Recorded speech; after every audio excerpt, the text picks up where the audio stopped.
quick. Obviously, hats off to Coach Traylor and his crew. That's a well-oiled outfit.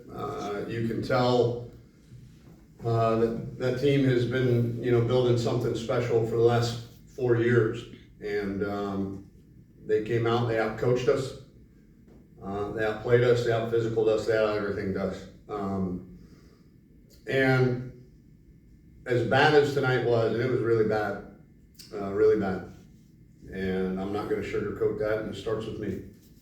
Somewhere along the way this week, I didn't get the message conveyed, although it was attempted vigorously. I can promise you and our fans that.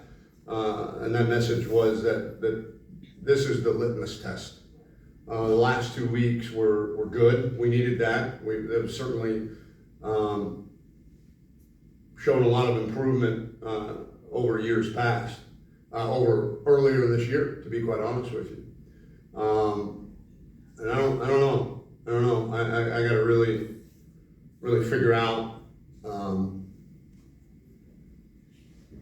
I don't know. How is? But, I will know by the time we meet again tomorrow. But we've got a short week. Charlotte's not going to care what the damn outcome of this game is. They're not going to care. And at the end of the day, we've been through this before. And the thing that I've seen about this team that keeps me confident is we've responded. Every time something like this has happened, we've taken that as a challenge, as a kick in the butt. At some point, we're going to grow up and not need that. But like I said, we're not there now, and it's my job to get us there as fast as we can to make sure that nothing like tonight ever happens again. And like I said, probably the best thing to happen to us is a quick turnaround, and we'll get on that plane to Charlotte on Thursday. If I know anything about this team, it's that they've responded when embarrassed. And boy, I wish it wouldn't take us getting embarrassed to respond, but we're learning how to be champs. So those guys on the opposite sideline, they didn't need to be embarrassed to play like champions. And at some point in this program, we're not going to either. But hopefully this was the wake-up call that we needed. And I know I've said that before, but it has been too, which is encouraging. And again, hats off to Coach Traylor. I hope I coach well enough that we play him again in December. Because if we do, if me and our coaches and our leaders of this team do the things that we need to do, tonight leaves me no doubt that if we continue to get better and take the steps that we've taken in the past, that we'll be just fine. And we'll look back on this hopefully as another learning lesson and a very roller coaster but productive season. How is Daniel Richardson doing in terms? Mentally or physically? Physically.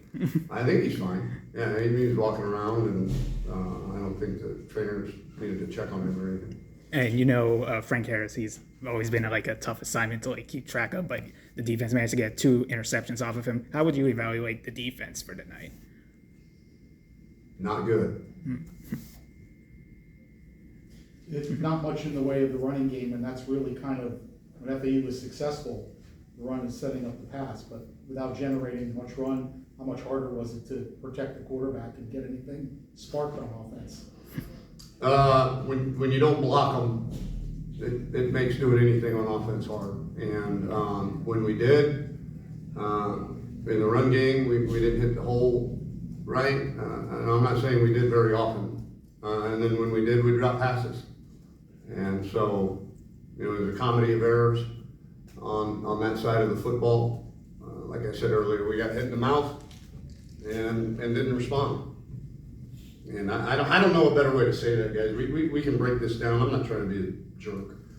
And I know you gotta ask your questions, but the answers are gonna be the same. We stunk. I stunk. Well, Coach, what do you say to them after the game? Because I saw a couple of guys that I know that are normally, no matter what you do to them, they're like, it's gonna be all right, and they didn't look that way. So what do you say to them when you guys were back in the locker room just now? So Oh, I don't, you've got a better pulse on the team than me. well, no. Don't take it wrong. I didn't mean it. Oh, no, I didn't see that, so I think, yeah, we're embarrassed. We should be. To play like that at home, knowing what we were gonna face,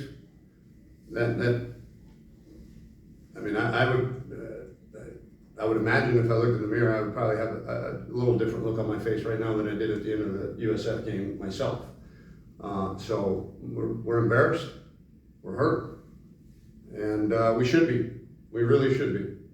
And the good thing about football is we got 6 days, and we got a chance to put a different product on the field every Saturday, and I expect nothing less this Saturday.